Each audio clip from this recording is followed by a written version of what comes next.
बिहार की सियासत के लिए आज का दिन बेहद ही अहम है क्योंकि आरसीपी प्रकरण के बाद जिस तरह से हालात बदले उससे कहीं ना कहीं ऐसा लग रहा कि कुछ भी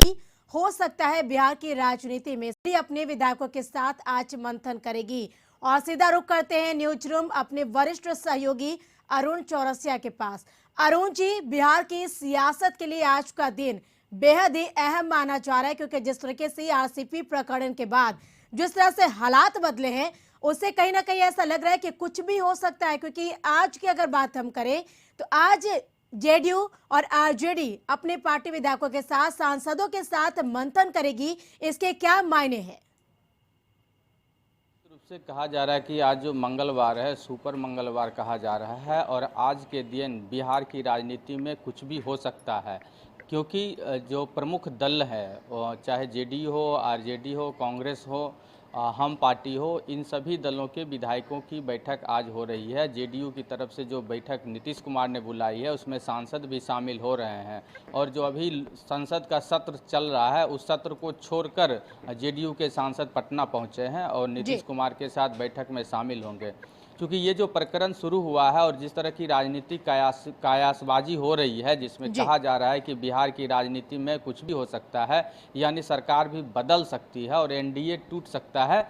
लेकिन अभी भी कोई भी जो भी राजनीतिक दल है, चाहे बीजेपी हो, जेडीयू हो, आरजेडी हो, इनकी तरफ से ये नहीं कहा जा रहा है कि सरकार बनाने को लेकर या सरकार तोड़ने को लेकर, गिराने को लेकर किसी तरह की बात होनी है। लेकिन जिस तरह के अभी बैठकों का दौर शुरू हुआ है, मुख्य रूप से जो आरसीपी प्रकरण हुआ है जेडीयू में, उसके बाद से ये सियासी समीकरण चल रहा है जिसमें कई तरह की बातें कही जा रही है। तो आज का दिन काफ़ी अहम है। लेकिन इस बीच जो बिहार में राजनीतिक सरगर्मी चल रही है उसको लेकर केंद्रीय गृह मंत्री अमित शाह ने खुद नीतीश कुमार से बात की है। इसलिए ये संभावना है कि जेडीयू की जो बीजेपी से जो परेशानी है, उनका कहना है कि एक तरफ बीजेपी जो है 2024 और 25 में ये घोषणा कर रही है कि वो जेडीयू के साथ चुनाव लड़ेगी, दूसरी तरफ वो इस तरह का काम कर रही है जिससे जेडीयू को नुकसान होने वाला है या परोक्ष रूप से नुकसान पहुंचाने की कोशिश कर रही है। तो इन शिकायतों का अगर निपटारा हो जाता है तो ये संभव है कि नीतीश कुमार के नेतृत्व में जो एनडीए की सरकार चल रही है वो आगे भी चलती रहेगी। लेकिन सियासी जो कयास हैं, जो अटकलबाजी है, वो तब तक उस पर विराम नहीं लगेगा जब तक कि जो नीतीश कुमार के नेतृत्व में जो बैठक हो रही है उनकी अध्यक्षता में, जिसमें सांसद, विधायक, विधान पार्षद और पार्टी के शीर्ष नेतृत्व जो पदाधिकारी हैं वो शामिल हो रहे हैं, उसमें क्या डिसीजन होता है यही प्रमुख होगा। और इसमें बैठक में मुख्य रूप से जो नीतीश कुमार क्या चाहते हैं वही, नीतीश कुमार जो चाहेंगे वही होगा। और नीतीश कुमार अगर पाला बदलते हैं तो पहले से ही कांग्रेस, वाम दल और हम जैसी जो पार्टियां हैं खुलेआम ऐलान कर चुकी है कि अगर नीतीश कुमार बीजेपी का साथ छोड़ते हैं तो वो उनको सहयोग करने के लिए तैयार हैं। वहीं आरजेडी भी वेट एंड वॉच की स्थिति में है। प्रदेश अध्यक्ष ने कहा है कि सरकार बनाने को लेकर ना तो कोई उन्हें आमंत्रण मिला है जेडीयू की तरफ से, ना ही उन्होंने जेडीयू से कोई बात की है। लेकिन जो राजनीतिक परिस्थिति चल रही है उस पर आरजेडी की नज़र है और अगर कुछ भी अनहोनी होती है तो प्रमुख विपक्षी दल के रूप में, राज्य की सबसे बड़ी पार्टी के रूप में जो उसकी जिम्मेवारी है